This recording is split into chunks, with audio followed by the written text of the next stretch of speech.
14 বছরের মেয়েটা, 16 বছরের মেয়েটা 8-7 কাপড় পরে, টাইট কাপড় পরে আধা ঘন্টা 1 ঘন্টা ধরে সাইজা গুইজা আপনার মেয়েটা আপনার ঘর থেকে বের হয় প্রতিনিয়ত। আপনি বুঝেন না এই অসভ্য মেয়ে কারে দেখাইবার জন্য 1 ঘন্টা লাগাইয়া সাজলো, আর এই অসভ্য মেয়ে রাস্তার কারে দেখাবে? আমনে বাপ বোঝেন না? আমনে ললিপপ খান, হ্যাঁ? আমনে বইয়া সিরা সাবান, আমনে সিরা সাবান, আপনি বুঝেন না?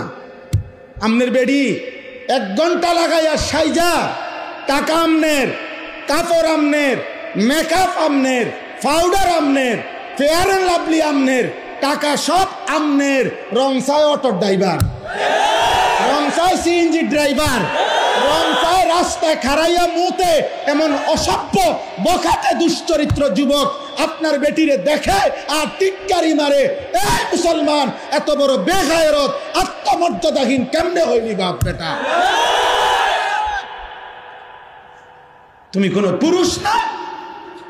তোর স্ত্রী কেন বেটা বাইরে বাইরে হাঁটবে বেটা? বেপর্দা বেটা, তুই বেড হইত না বেটা? চিরানি খাও, ভাত খাইতারো না? আত্মসম্মান কোথায়? বেডি আমার বউ, বিয়ে করলাম আমি, রংসায় মানছে বেকল কোথাকার বেটা, বে বে করে বে বে করে, বেগায়রত। সোজা কথা, বেগায়, আত্মসম্মানহীন। এটা স্পষ্ট কিতাবের কথা। আমার কাছে মোটা কিতাব আছে, ওয়ালা তাকরাবুজ জিনা, এই কিতাবের নামে, এটা আরবি কিতাব। ওই কিতাবে আছে ওই পুরুষ আত্মসম্মানহীন, ওই পুরুষের আত্মমর্যাদা নাই। আত্মসম্মান বলতে প্রেস্টিজ নাই ওই পুরুষের, যার স্ত্রী এবং কন্যা বেপর্দা। এ বড়ার মধ্যে কোনো আত্মসম্মান নাই। ভাত খায় আরই ঘুম যায়, ফেসাবে ধরলে ফেসাব করে, ঘুমাইলে হুইয়ালা। এই দূরে আপনি ভাতে খাইবেন, আপনার বেডি মানুষে ঘুরবো। আপনার মেয়ে টোটো করিয়া করে, আপনি বইয়া বইয়া বন খান, চা দিয়া ভিজাইয়া খান, আপনি বন খান। এবার গপ মারে, চা দোয়ানে বইয়া গপ। আল্লাহর রহমতে আপনার গো দোয়ায় 3 ফুট বিদেশ। বুঝছি তো কি হইছে? 3 ফুট বিদেশ হলে কি হইছে? হ্যাঁ হুজুর, আপনার গো দোয়ায় আল্লাহর রহমতে একটা বিল্ডিং করছে, 4টা রুম, 2টা বাথরুম, বাথরুমটি সহ টাইলস। আল্লাহু আকবার, কত বড় নিয়ামত! বাথরুমে টাইলস।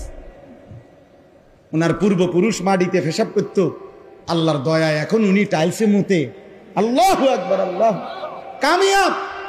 আমনে কামিয়াব, আপনি সেরে গেছে। আপনার আর মরলেও দুঃখ নাই, আপনি বলতেন পারবেন না যে টাইলসে মুততে আইছি।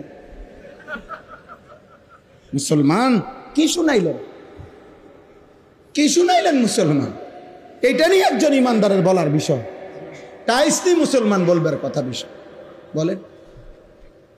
আপনি তো বলবেন আখিরাত, আপনি তো বলবেন আপনার সন্তানের ইবাদত, আপনি তো হিসাব দিবেন আপনার ঘরের পর্দা, আপনি তো হিসাব দিবেন আপনার ঘরের মানুষ 6 জন, আল্লাহর কোরআন পড়তে পারে কয়জন, এটা বলেন মিয়া। আপনার ঘরের মানুষ 6 জন, ফজরের নামাজ পড়ে কয়জন, সেটা বলেন মিয়া। আপনার ঘরে আপনার বউ, ছেলের বউ, মেয়ে মিল্লা মহিলা আছে 8 জন, 6 জন, 4 জন, পর্দা পুশিদা মানে কয়জন? মুসলমান এটা বল, এটা বলো।